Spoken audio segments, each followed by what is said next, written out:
Section 3 discusses the role of cities as sources of greenhouse gas emissions, with a particular focus on some key sectors. Cities are key contributors to greenhouse gas emissions and therefore play a key part in climate change mitigation. Section 3 also provides an introduction to the importance of measuring and monitoring greenhouse gas emissions in cities, and presents one concrete method: the Global Protocol for Community-Scale Greenhouse Gas Emission Inventories. As mentioned in Section 1, cities contribute to about 70% of global greenhouse gas emissions. How cities develop, therefore, plays a crucial role in determining whether global temperature change can be kept below 2 degrees centigrade compared to pre-industrial levels.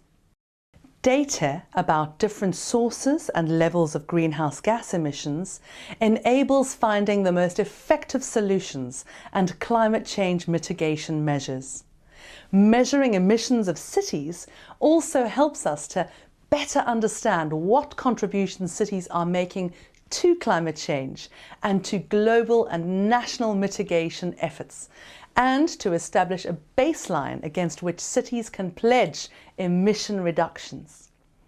Comparing the levels of emissions between different cities can encourage knowledge sharing and also attract investment. This video, produced by Carbon Visuals, together with the Environmental Defense Fund, illustrates the carbon dioxide emissions of New York City, which added up to 54 million metric tons in 2010.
The 2006 IPCC guidelines for greenhouse gas inventories are the international standard for reporting emissions at national level.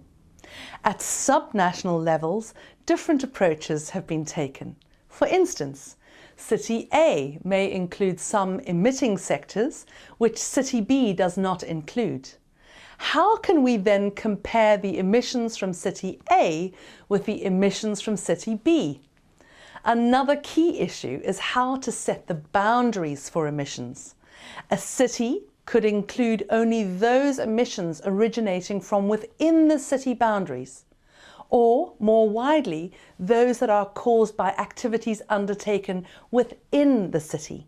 Also, there is no universal definition of a city. Measuring greenhouse gas emissions from cities is therefore challenging, and it is difficult to compare City A with City B. It is also difficult to estimate the overall emissions from cities because of differences in methodologies. Global Protocol for Community-Scale Greenhouse Gas Emission Inventories. GPC is a partnership of the World Resources Institute, the C40 Cities Climate Leadership Group, and Local Governments for Sustainability, ICLEI.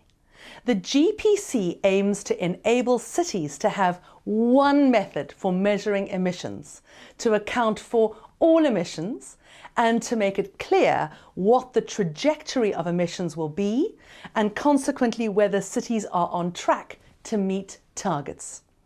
The GPC also seeks to enable the measurement of city contributions to national efforts.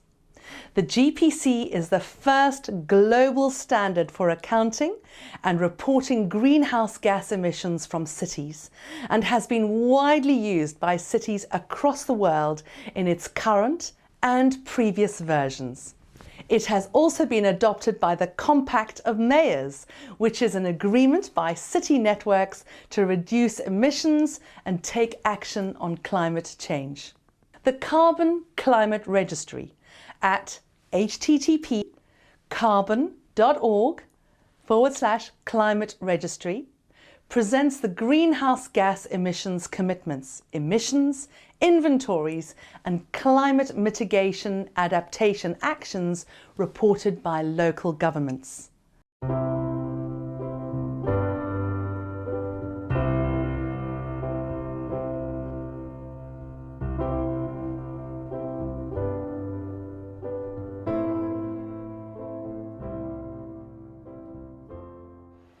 ISD reporting services here in Lima, Peru for the UN climate change talks covering on selected side events. Today, December 8th, we are in downtown Lima for the global launch of GPC. So GPC, it stands for the Global Protocol for Community-Scale Greenhouse Gas Emissions. And it's a tool with which to harmonize and add transparency to existing efforts around the world for cities to measure their emissions. GPC is a joint initiative of WRI, C40 and ICLEI.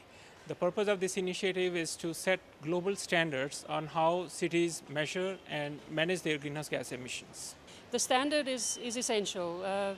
We've been working on different methodologies over the years, and now we're moving towards one single concrete, comprehensive standard. It allows for comparability, it allows for transparency, and it allows for something that we call vertical aggregation. It allows us to add up the emissions from cities in a national context, which we haven't really been able to do before.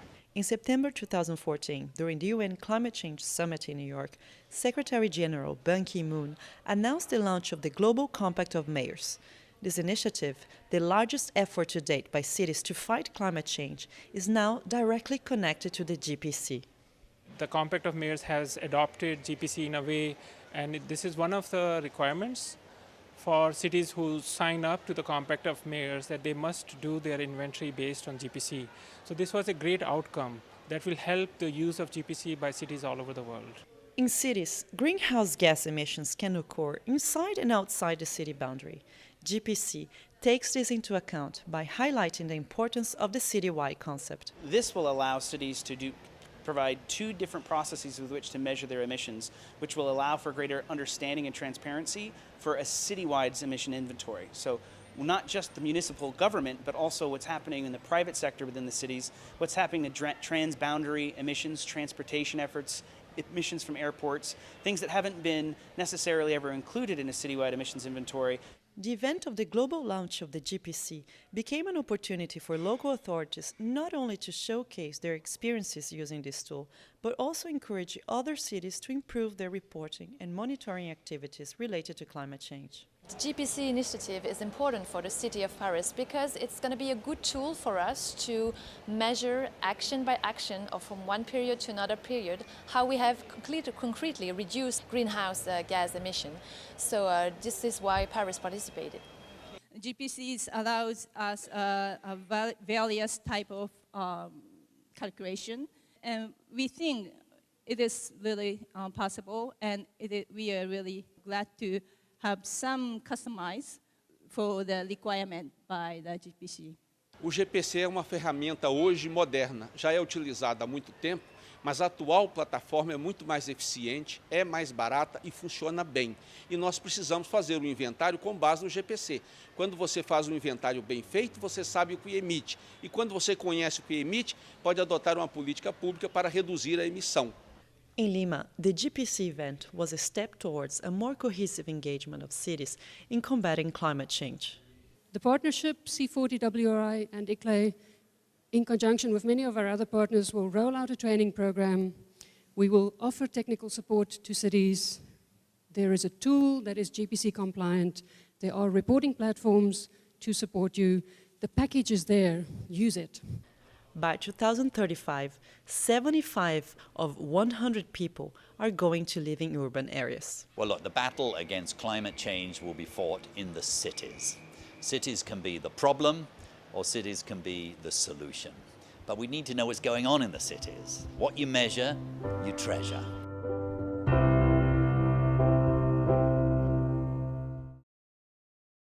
The contribution of different sectors to greenhouse gas emissions varies across cities. Important sectors typically include electricity generation, transport, industry, and commercial and residential buildings. Energy supply for the generation of electricity.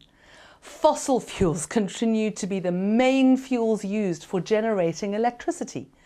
The choice of fuel greatly affects the levels of emissions in cities, in addition to the actual amount of emissions generated. Transport. The levels of emissions from transport are related to all types of transport models and exacerbated by the prevalence of private transport infrastructure, as well as insufficient regulatory frameworks to encourage the use of clean technologies and fuels. The introduction of public transport and transit-oriented development can reduce the emissions of cities.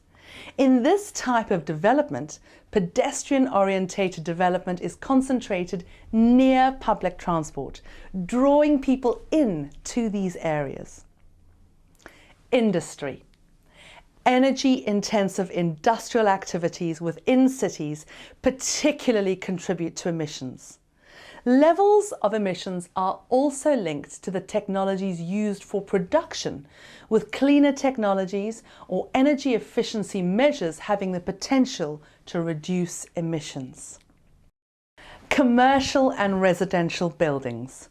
This sector needs energy for example, the heating and cooling of buildings, for construction materials for buildings, and for more indirect uses such as street lighting. Energy efficient construction is one way to reduce emissions.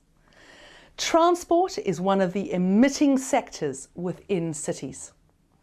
Cities can use a combination of pull and push strategies to encourage the use of public transport and non-motorised transport, such as walking and cycling, and to discourage the use of private motorised transport. Density should be thought of as sustainable density. For example, slums may be so dense that providing public transport may be challenging.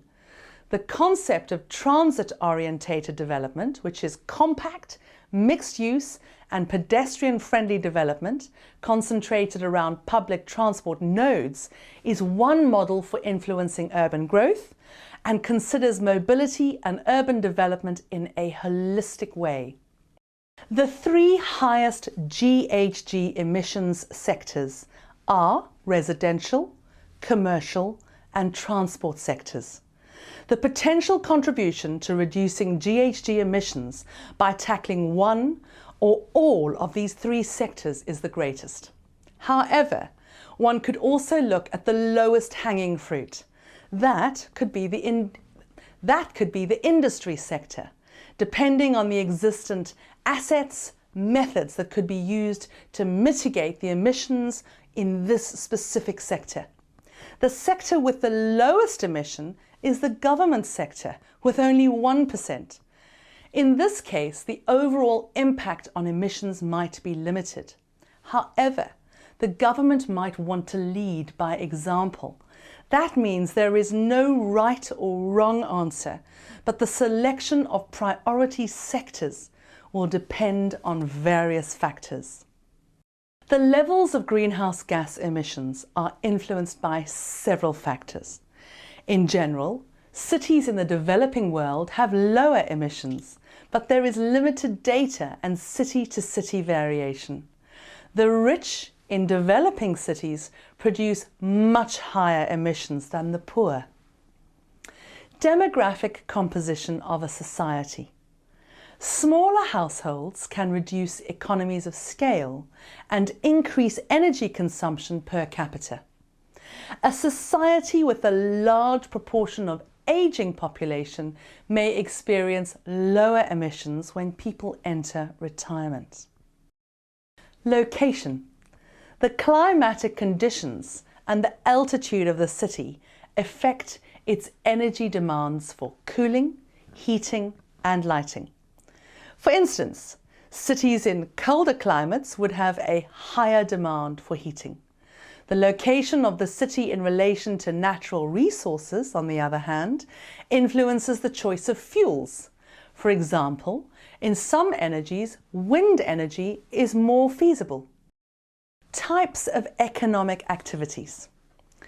The types of economic activities undertaken in cities affect their levels of emissions. For example, energy-intensive manufacturing will increase emissions.